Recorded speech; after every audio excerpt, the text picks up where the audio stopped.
Hello বন্ধুরা, আজ আমরা শিখব জিন্স শার্ট প্যাটার্ন কাটিং কীভাবে করা যায় এবং খুব সহজ পদ্ধতিতে।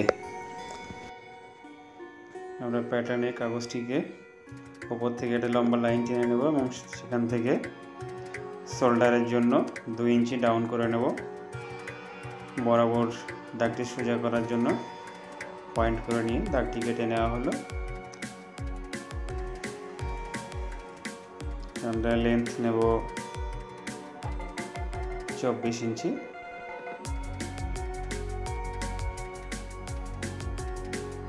এবং তার নিচে লম্বা দাগ টেনে নেব।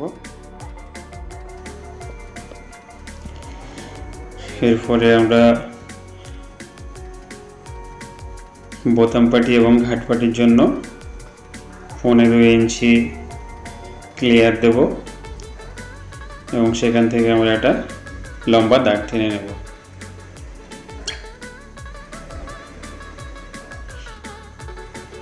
এরপরে 1 ইঞ্চি ক্লিয়ার নেব,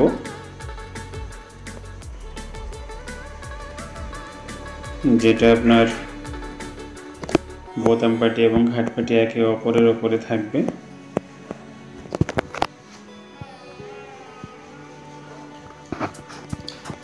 আর মলের জন্য উপরের 2 ইঞ্চি প্লাস 6 ইঞ্চি ডাউন নেওয়া হলো। 36 ইঞ্চি বুক,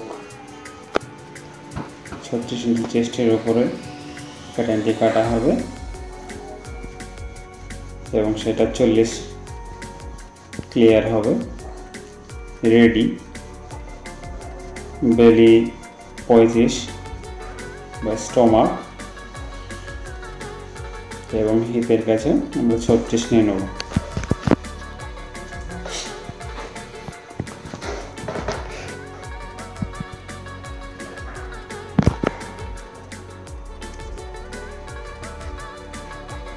শোল্ডার 16 ইঞ্চি এবং আমরা স্কেলের সাহায্যে আর্মহোলের একটা শেপ দিয়ে নেব,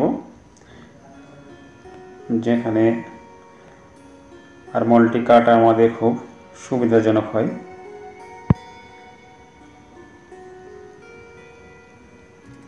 এবং আমরা আর্মহোলের নিচে থেকে ডাউন অবধি স্কেলের সাহায্যে একটা শেপ দিয়ে নেব এবং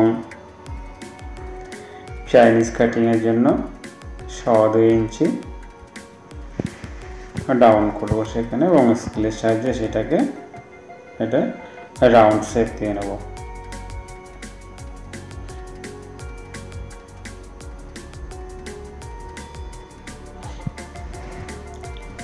রাউন্ড শেপটা দেওয়া হয়ে গেলে আমরা উপরের দিকে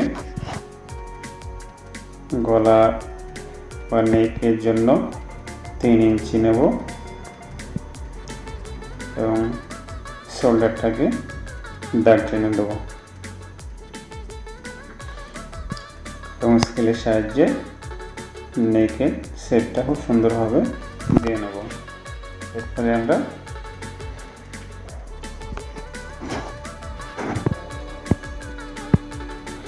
আস্তিন কাটিং করব।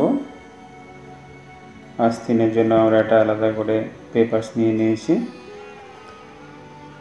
আস্তিনের মোহরের জন্য 3 ইঞ্চি ক্লিয়ার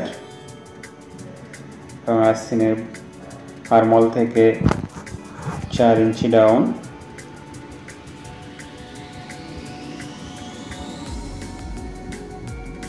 স্কেলের সাহায্যে আর্মহোলের শেপটা দিয়ে নেব।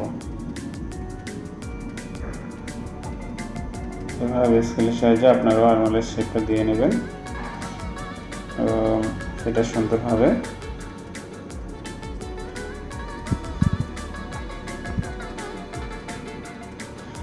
শেপটা দেওয়া হয়ে গেলে আমরা আর্মহোলটিকে কেটে নেব।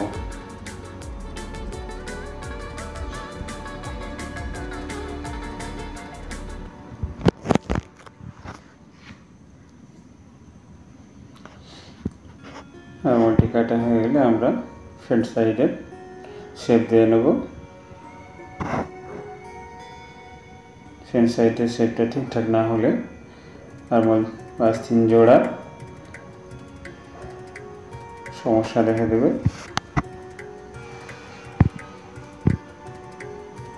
আমরা আরমোলের শেপটা এভাবে দিয়ে নেব এবং পরবর্তী ক্ষেত্রে বাকি অংশটিকে সুন্দরভাবে সাইজ করে নেব। তো এই ছিল আমাদের জেন্টস শার্টের প্যাটার্ন কাটিং।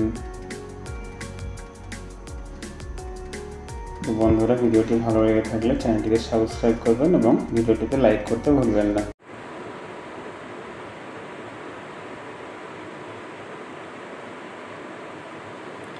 কিন্তু তোমাকে আমি একটা যদি বললো সেটি করলে না, কি হলো?